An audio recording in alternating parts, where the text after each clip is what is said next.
How's it going, everybody? This is Novakast back with another video, and I'm really excited to talk about this one. Or at least do a review of this. And as kind of like the same thing I did for The Boys, where at first I was doing episode by episode reviews, but going on to a straight, full on review for the season. I'll be doing the same for this particular one, as well as making corrections for any of the other episode reviews that I was doing. So to an extent, or at least the ones I was currently doing, but regardless. So really excited to talk about this one, The Legend of Vox Machina on Amazon Prime. Now, for those who don't know, Vox Machina originally started off as a Twitch stream created by a group of voice actors that are very, very popular voice actors, who went through several campaigns so far in playing D&D, creating a bunch of colorful characters that go on adventures. Sure enough, one of the famous adventures or band of characters that they've created thus far was Vox Machina.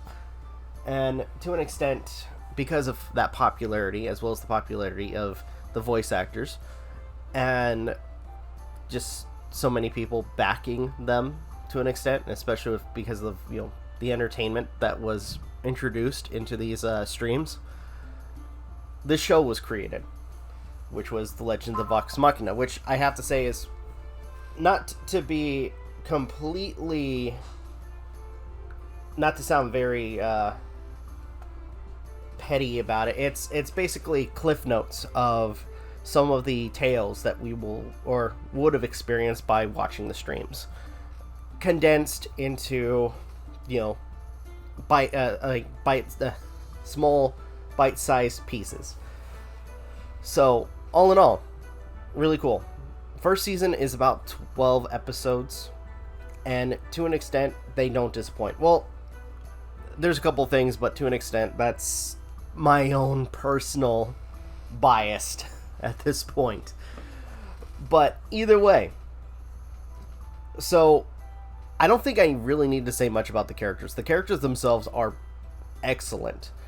And as for story, and if anything, I'll go back to characters in a real quick. But talking about story briefly, because this one focuses on the confrontation with the, if I remember the name correctly, the Blackbriars, which it basically is a husband and wife, or lord and lady, that basically took over one of the main characters' family home to unleash a great evil.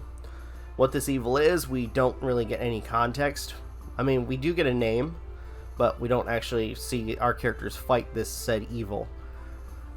They do, however, are able to defeat the current evil, which was the lord and lady that were taking over the land. But to an extent, when it comes down to the grander scheme, they don't do anything about that. There is a great cliffhanger near the very end, but then again, because I've been so involved in the show that it made me mad to an extent, because I wanted to watch more. But not going. I'm trying to be very vague to an extent, because I'd ask you guys to go check this out. Now, I will admit too that this isn't, for certain cases, this isn't going to be for kids, which I know that to some degree, adults have this misconception that all cartoons are for kids, which for some reason, considering that we've had shows like Rick and Morty, South Park, and a variety of other shows that are involved in a sort of more adult theme, you'd think that they would realize that by now, but no. There are some moments where it's, how should I put this? There's some nudity, there's a lot of language, so to an extent, or at least not a lot of language, but there's the on and off, slur. But anyway, it's good. It's really good. Now, talking about characters. Again, each character is played by a different voice actor, and to an extent, each and every one of them has their own colorful personality for each and every character.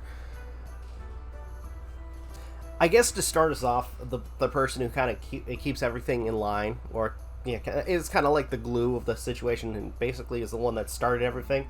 Matt Mercer, doing a variety of different voices, including one of them being Silas Briarwood, who is one of the main villains. Grey Giffen playing as Delilah, which, by the way, their villain is... I mean, it's... to an extent, it's the typical villain, but at the same time, they're a lot of fun to watch. You have Travis Willingham, who plays Grog, which honestly is probably one of my favorite characters. He's the lovable, colossus. Kind of stupid, but at the same time, he has this, really, kind of... I don't want to say adorable moments, but more so his kind of funny moments. You have Simon Regal, who plays Scanlan, who is a gnome bard, who is probably one of the reasons why this has a high rating, when it comes down to maturity rating, to an extent. Marisha Ray playing Keyleaf, who is I'm gonna screw this up, I believe a tiefling who controls nature, who honestly is really cool, and I like the progression of her character. Liam O'Brien playing Vaxildam, or Vax, playing as this elf that was Vex, which we'll get to her in a second. But Vax is kind of like the stealthy assassin character, which is he's pretty fun to watch. Ashley Johnson playing as Pike, who is a gnome healer slash... I don't know the exact word for it, but to an extent, she's a healer. She's like the holy character who has a spiritual... I was going to say priestess. If anything, kind of like a priestess character to an extent. Taliesin Jaffe, also playing Percy, who is very structured. Gets very irritated when people do things that are kind of... I want to say kind of not in line with any decorum, and to an extent has a dark history, especially when his story kind of ties into the main plot of the of the show, as well as dealing with the vengeance of the people that wronged him. And then Laura Bailey playing Vexahila, who is the archer of the group, who is to an extent kind of strong-spoken. She is not afraid to speak her mind about certain things, especially when it comes down to certain distractions that the characters kind of present themselves to me. So, to a degree, again, each and every one of these characters are entertaining to watch and have their own set personalities. And with those said personalities, especially with them also kind of being set up as a dysfunctional group, it's interesting to see their interactions, as well as by the time things start to really ramp up, them kind of working off each other to get things done. And there's a lot of really cool scenes, especially with the first and last confrontations with the Briarwoods. Moments with the undead, that pop up. There's one particular scene that was really good with Scanlan, where everybody is kind of doubting him, but to an extent he kind of proves them wrong.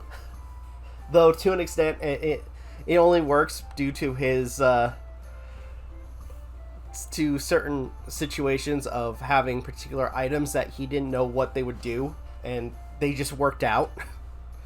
So in an end, it was kind of a funny little thing to happen. And to an extent, the arc with Percy kind of not losing himself to vengeance. So all in all, the show itself is great. Characters, great. if I had one little gripe, if anything, and again, this might be my own bias, but to an extent, especially nowadays, and especially since, you know, we had Invincible, where like the episodes were close to almost an hour. These episodes are, at least for Vox Machina, are only like 25 to 30 minutes, which is kind of sad. I kind of feel like there could have been more, but to a degree, we didn't get much of that, which is, again, it's kind of sad. It would have been great if we had more to kind of consume for the episodes, but we didn't. But other than that, everything else, really good. So that only brings me to, like, you know, trying to give a final rating. And honestly, again, besides, and I'm going to actually cut this out of my gripe, or kind of out of my final rating, because like I said, just my own personal preference, I just wish that the animated show would be longer. But again, looking at other shows that have come out recently, like Arcane, Invincible, they have a very extensive episodes. So to a degree, again, with that being my own personal bias, I'm going to leave that out. So all in all, great show, great animation, and that's something I haven't talked about for the most part. Great animation, great characters, music is fun, and above all, leaves you kind of wanting more by the end for season 1. So, really excited if we finally get a season 2 to actually talk about it. But for this, yeah, this was a damn good show. So, with that being said, I think it's fair to say that I got to give this a high rating. I enjoyed it. I'm sure a lot of other people have enjoyed it. I'm sure certain people who are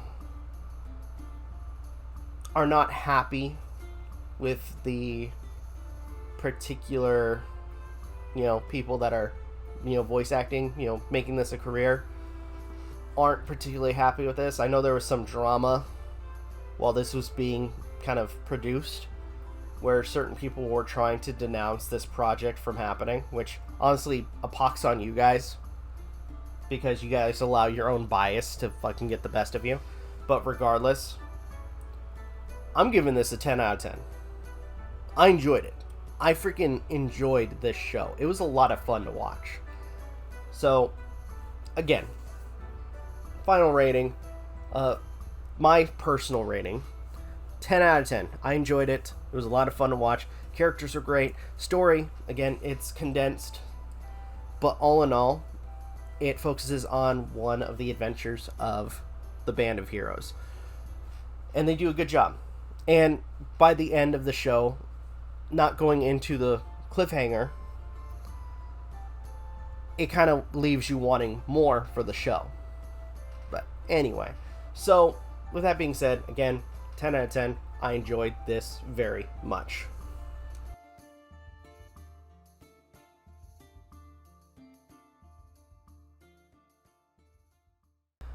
And with that, I'm going to go ahead and end this video here. Thank you guys so much for watching. Truly appreciate it. If you guys can, please leave a like, comment, share, subscribe, all the good stuff. If you guys want to follow us on social media, links are in the description down below, as well as check out our daily content and the weekly podcast.